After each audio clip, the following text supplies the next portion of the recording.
Na nossa aula de hoje, então, a gente vai falar um pouco, sobre a bioquímica básica de carboidratos. O que são, os carboidratos? Os carboidratos, eles são as biomoléculas mais abundantes que a gente encontra aí no planeta Terra e que nos servem como fonte de energia, Inclusive, o que a gente mais consome hoje em dia na nossa dieta, tudo praticamente possui carboidrato, Além desse nome carboidrato, tu pode encontrar outros nomes, como por exemplo, os carboidratos podem ser chamados de glicídios ou de açúcares. Os carboidratos, eles são compostos, na sua fórmula química, por átomos de carbono, átomos de hidrogênio e átomos de oxigênio. Eles são classificados como monossacarídeos, disacarídeos, oligosacarídeo e polissacarídeo. Além disso, a classificação de acordo com o grupo funcional, eles são classificados como aldeídos e cetonas, tá? Então, todo carboidrato vai ser uma aldose ou uma cetose. Todo o aldeído será chamado de aldose e toda a cetona será chamada de cetose. Aqui eu trago demonstrado, nesse círculo verde ao lado esquerdo, o degliceraldeído, que no final já diz, aldeído. Então, o grupo funcional aldeído ali representado na molécula, e ao lado direito, a dihidroxicetona, como o finalzinho do nome já diz, a cetona. Então, temos um grupo carbonila ali, um carbono ligado a uma dupla ligação com oxigênio, tá? Isto se chama carbonila. Então, falando novamente, eles são divididos em aldoses e cetoses de acordo com o grupo funcional. Além disso, os carboidratos, então, mais simples são os monossacarídeos, tá? Que seria esses dois exemplos aqui que eu trouxe, que são as trioses, o degliceraldeído e a dihidroxicetona. Por que eles são chamados de trioses? Porque eles possuem apenas 3 carbonos, Essas trioses, são importantes, por isso que eu trouxe como exemplo, porque tu vai ver falar bastante lá no intermediário da glicólise, vai ser gerado degliceraldeído e dihidroxicetona. Além das trioses, então, nós temos outros monossacarídeos bastante importantes. Eu trago aqui exemplo, as pentoses e as hexoses.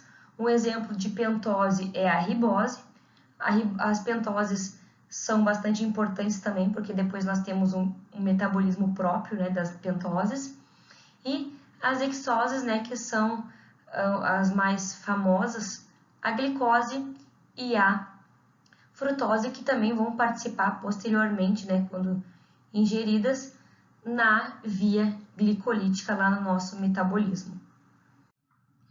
Bom, aqui eu trago a título de curiosidade também, alguns derivados de monossacarídeos. Por que eu também trouxe o derivado de monossacarídeo? Aqui o derivado de monossacarídeo, nós temos a glicose 6-fosfato, a glicose 6-fosfato, ela vem a partir da glicose, a partir da reação da glicose sendo fosfatada com o fosfato e virando glicose 6-fosfato.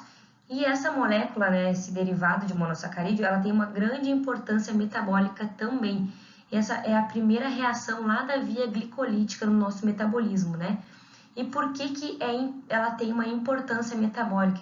Porque depois que a glicose ela é fosforilada, ou seja, depois que é colocado um fosfato no carbono 6 da glicose, essa fosforilização, ela impede com que a glicose saia para fora da célula novamente. E por que isso acontece?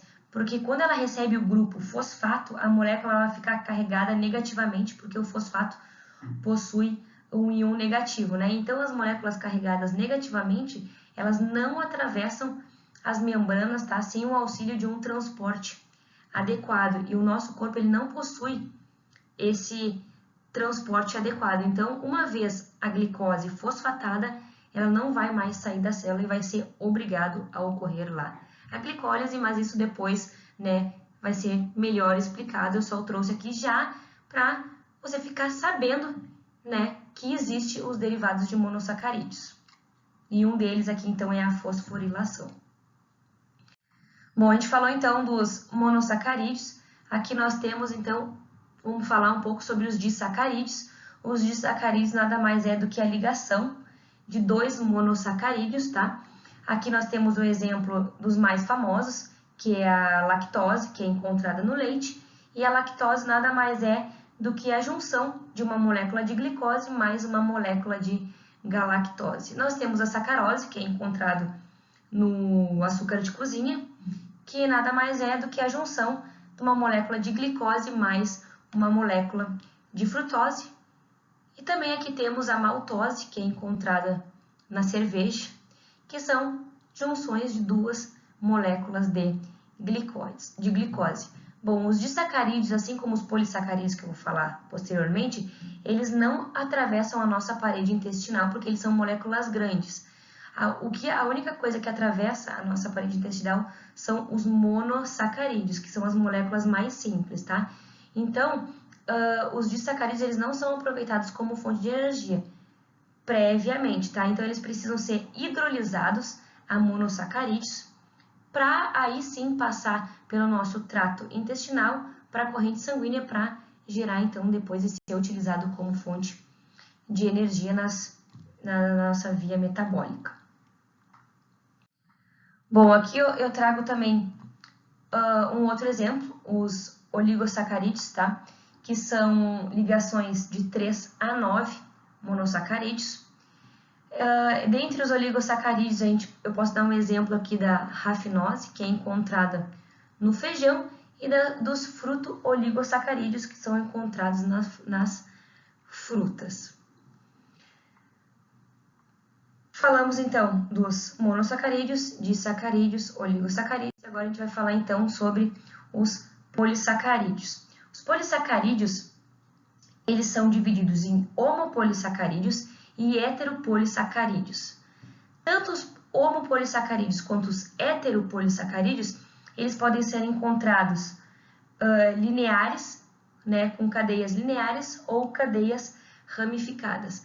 A diferença entre eles é que os homopolissacarídeos eles possuem apenas um monossacarídeo, geralmente a glicose, tá? E os heteropolissacarídeos eles possuem mais de um monômero, né? De um monossacarídeo.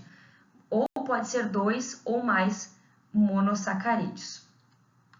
Dentre, então, os homopolissacarídeos, eu trago aqui o exemplo, tá? Do amido, do glicogênio e da celulose. O amido, ele é encontrado ele é de origem vegetal, tá? Produzido pelas plantas. E o amido, ele possui ligações alfa-1,4 e alfa-1,6. O amido, ele pode ser encontrado no feijão, no arroz, na batata, na mandioca. Já o glicogênio, né, ele também possui ligações alfa-1,4 e alfa-1,6 igual ao amido. Porém, ele é a maior reserva energética do corpo humano, né, dos animais e do nosso corpo. E o glicogênio ele é armazenado no fígado e no nosso músculo esquelético. Já a celulose, diferentemente do amido e do glicogênio, ela possui ligações ao beta-1,4, né? Não é alfa, é beta-1,4. Por elas possuírem essa ligação beta-1,4, elas são chamadas de fibras alimentares, né? E essas fibras alimentares, elas não são digeridas no nosso intestino delgado. E por elas não serem digeridas, então elas podem sofrer a fermentação lá no intestino grosso, na microbiota intestinal. Um exemplo de onde a gente consome, né, as fibras alimentares são nas frutas, vegetais e nas oleaginosas, tá? Já falando um pouco mais, só dando uma introdução aqui sobre as fibras alimentares, né? As fibras alimentares, então, elas nos ajudam no controle da saciedade e isso pode haver muita diferença quando a gente está numa dieta para perda de gordura. Além disso, a recomendação diária para o consumo de fibra é de 25 a 30 gramas. Bom, a nossa aula de hoje, então, foi falar, né, dar uma introdução pequena, uma introdução básica sobre os carboidratos, mas por que isso é importante, né? Porque se a gente não saber o básico, depois quando a gente entrar na parte de metabolismo, a gente vai ficar meio perdido. Então, primeiro o básico para depois se aprofundar posteriormente. Muito obrigado, até mais.